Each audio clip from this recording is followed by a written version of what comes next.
Hello everyone. Today we are going to talk about forms in HTML, part of Web Technologies course.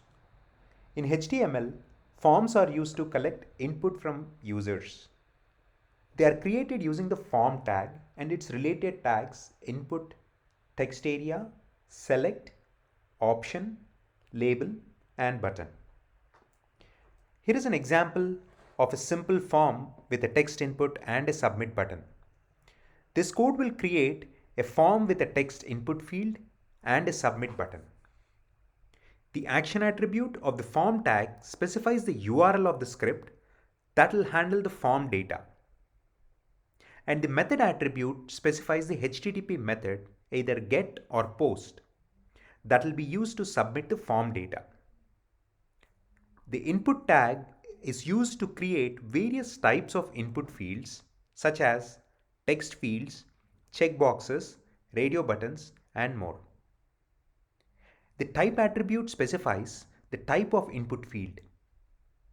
The ID attribute specifies a unique ID for the element, and the name attribute is used to identify the input field when the form data is submitted. The label tag is used to create a label for the input field. The for attribute is used to associate the label with the input field by specifying the ID of the input field. The button tag is used to create a submit button.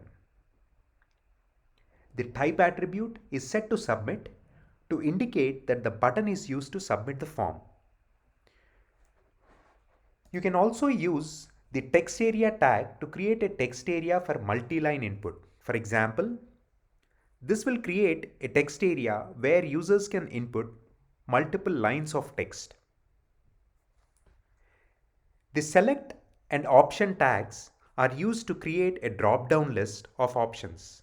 For example, this will create a drop-down list with 3 options: option 1, option 2, and option 3.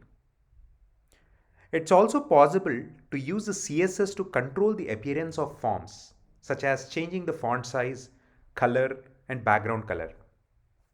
Hope this was helpful. Thank you for watching.